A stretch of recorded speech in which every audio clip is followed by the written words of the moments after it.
अलवर के बेटे जिस तरह से अमन शर्मा के साथ जो कुछ भी हुआ वो सिर्फ और सिर्फ आत्महत्या नहीं है। उसके पीछे कई सारे सवाल खड़े होते हैं। नमस्कार, संवाद पर आपका स्वागत है। मैं हूं चेतना शर्मा आपके साथ। तो अलवर के कर्तव्यनिष्ठ और ईमानदार छवि के लिए पहचाने जाने वाले स्वर्गीय जज अमन शर्मा के निधन से पूरे अलवर सहित पूरे न्याय जगत में गहरा शोक है। उनके अचानक चले जाने से न केवल परिवार बल्कि समाज ने भी एक निष्पक्ष और सच्चे न्यायप्रिय व्यक्तित्व को खो दिया है। इस दुखद घटना के बाद अब परिवार की ओर से एक भावनात्मक और दृढ़ संदेश सामने आया है। सुन के आप भी चौंक जाएंगे, क्योंकि उनके पिता ने गहरे दुख के बीच एक बहुत बड़ा संकल्प दिखाया है और बोला है कि इस घर से एक अमन तो चला गया, लेकिन मैं अपने पोते को अमन बनाऊंगा और उसे कुर्सी पर बैठाऊंगा।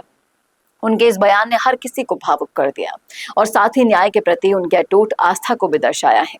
परिवार का मानना है कि अमन शर्मा ने अपने जीवन में जो ईमानदारी और निष्पक्षता की मिसाल कायम की, उसे आगे बढ़ाना ही उनके लिए सच्ची श्रद्धांजलि होगी। पिता के इस संकल्प में एक तरफ बेटे को खोने का दर्द साफ दिखता है, तो दूसरी ओर आने वाली पीढ़ी को उसी राह पर आगे बढ़ाने की दृढ़ इच्छा भी दिखाई देती है। वहीं परिवार ने प्रशासन और व्यवस्था पर भरोसा भी जताया है और कहा है कि उन्हें पूरा विश्वास है कि न्याय जरूर मिलेगा। उनका ये भी मानना है कि नए प्रशासनिक तंत्र से उन्हें उम्मीद है कि मामले में निष्पक्ष जांच की जाएगी, सच्चाई सामने आ जाएगी। अमन शर्मा की कार्यशैली से लेकर उनके फैसलों की निष्पक्षता और समाज के प्रति उनकी प्रतिबद्धता को लोग लंबे समय तक याद रखेंगे। उनका जाना केवल एक व्यक्ति की नहीं बल्कि पूरे समाज के लिए एक अपूर्णीय क्षति है। अब इस मामले को लेकर पूरे क्षेत्र की नजरें प्रशासन पर भी टिकी हैं। लोगों की अपेक्षाएं हैं कि न्याय की प्रक्रिया पारदर्शी तरीके से आगे बढ़े और परिवार को न्याय जरूर मिले, क्योंकि बहन को भी पता था कि भाई कितना प्रताड़ित हो रहा है। पिता को पता चला और वो संभाल पाते उससे पहले ही अमन शर्मा ने अपनी जिंदगी का फैसला खुद कर लिया। लेकिन वो अकेले नहीं है, उनके पिता के साथ पुरुष आयोग एनजीओ के प्रेसिडेंट भी है। सुनिए आप उनकी बाइट, उनका क्या कहना है। पूरा मामला किस तरह से आप जांच कर रहे हैं इसकी बताएं। देखिए, अमन शर्मा की इस दुखद अंत की जब मुझे खबर मिली तो मन बहुत व्यथित हुआ, क्योंकि मैं इस मुद्दे पर मोर देन अ डेकेड हो गया है काम कर रही हूँ और इस मुद्दे पर मैंने हर मंत्री से मुलाकात करी है, देश के पीएम साहब मोदी साहब से भी मुलाकात करी है और उनको इस मुद्दे से अवगत कराया है कि देश में पुरुषों की हालत बहुत ख़राब है, उनके साथ बहुत नाइंसाफ़ी हो रही है। यहाँ तक कि जो एनसीआरबी का डेटा है उसके हिसाब से जो हस्बैंड सुसाइड की दर है वो 3 गुना है।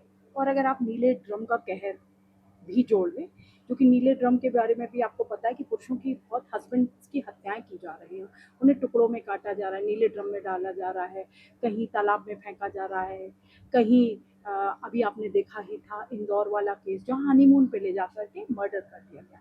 तो ऐसे केसेस देश में बढ़ रहे हैं और 51% जो पुरुष हैं वो बेचारे लाचार हैं, उनकी कहीं सुनवाई नहीं हो। और यह हत्या अगर मिला लें तो 4 गुना पुरुषों की दर है मरने की, आत्महत्या से 3 गुना और 1 गुना हत्या से। तो ये बहुत दुर्भाग्यपूर्ण स्थिति है और इस स्थिति से अवगत कराना मेरा काम है, क्योंकि मेरी ग्राउंड पे काम करती हूँ और मैं सभी जगहों पर, चाहे वो अतुल सुभाष का मामला हो, मैं समस्तीपुर गई थी, और भी तमाम जितने भी, चाहे वो दिल्ली का हो, चाहे मेरठ का सौरभ राजपूत प्रधानमंत्री ने क्या बोला अमन के लिए, पूरी घटनाक्रम के लिए प्रधानमंत्री साहब आप मिली तो मैंने उन्होंने क्या बोला? अमन शर्मा जी के बाद नहीं, बहुत सालों पहले प्रधानमंत्री जी से बात करी थी इस बारे में और उन्हें अवगत कराया था स्थिति से। वो ऐसी कोई वहाँ पर हमारे बीच में कोई बातचीत नहीं हुई थी, मैंने सिर्फ उनको पेपर्स दिए थे और स्थिति से अवगत कराया था कि इस तरीके से हो रहा है और ये अन्याय नहीं होना चाहिए। अगर महिलाओं का शोषण होता है और उनके साथ अन्याय होता है तो हम सब आवाज़ उठाते हैं, तो जहाँ पुरुषों के साथ नाइंसाफ़ी हो रही है तो वहाँ पे भी हमें आवाज़ उठानी पड़ेगी। और आज जो मुझे आप यहाँ पर देख रहे हैं अमन शर्मा जी के घर में, वो भी यही है, क्योंकि मैं उनको श्रद्धांजलि यहाँ पर देने आई हूँ और उनकी जस्टिस के लिए फाइट करने आई हूँ। मैं शर्मा जी से लगातार बातचीत कर रही थी और इस मुद्दे को समझ भी रही थी कि आखिर अमन शर्मा को, जिसे उन्हें इतने लाडो प्यार से पहला बच्चा का जन्म होता है, फिर उसे पढ़ाया लिखाया जाता है, फिर उसे इस ओहदे पे, जज के ओहदे पे पहुंचाना कितना मुश्किल था, कितना काबिल वो लड़का था और आज उसे मरना पड़ा। आखिर वो उसका कितना मानसिक प्रताड़ना हो रही थी और कितना अन्याय हो रहा था उसके साथ, और वो यही बात मैं कह रही हूँ, मेरी सरकार से 2 ही तो मांगे हैं कि एक पुरुष आयोग का गठन सरकार करे। ये तो एक एनजीओ है जो मैंने फॉर्म किया है, एक सरकार गठित करे जिससे कि पुरुषों के साथ जो गलत हो रहा है वो अपनी बातों को वहाँ रख सके और उनकी मदद हो सके। और दूसरा जो मेरा कहना है वो ये कि सारे कानून जेंडर न्यूट्रल है, जिससे कि पुरुष हो और महिला हो उनमें कोई भेदभाव ना हो और सबको मदद मिले। हर केस में मदद नहीं मिलती और इसी वजह से पुरुषों की आत्महत्या की दर बहुत बढ़ गई है, वो बहुत लाचार हो गए हैं। अभी प्रेम वो अपनी शर्मा बात जी से नहीं आप रख मिले पाते। हैं, उन्होंने क्या घटना बताई पूरी आपको? प्रेम शर्मा जी से मेरी जिस दिन से बात हो रही है और अभी भी मैंने जब बात करी है उनसे, तो उन्होंने सिर्फ यही कहा है कि बहुत ही उनका मन दुखी है क्योंकि उनका बेटा आज उनके साथ नहीं, लेकिन उनको अपनी न्यायपालिका पर पूरा विश्वास है और न्याय मिलेगा। एफआईआर दर्ज हो चुकी है। अबेटमेंट टू सुसाइड एक मुख्य धारा है जिसमें अपराधियों को जल्द से जल्द उनके खिलाफ एक्शन होना चाहिए। अब एक्शन कब होगा ये हमें देखना है और मैं हर बार यहाँ आती रहूंगी अगर एक्शन इसमें नहीं आईएएस जैसे हुआ। अधिकारी है शामिल आरोपियों में, तो उनके बारे में आप क्या कहना चाह रहे हैं? देखिए, जो आरोपी हैं उनके ऊपर कड़ी से कड़ी कानूनी कार्रवाई होनी चाहिए, क्योंकि आप किसी अपराध से बच नहीं सकते अगर आप आईएएस हैं। ये कोई आपको एक किसी तरीके से या अपराध से बचने का कोई सर्टिफिकेट नहीं है। कोई भी अपराधी उन्हें बख्शना नहीं चाहिए और अपराधियों को इतना दंडित करना चाहिए और खासकर ऐसे मामलों में।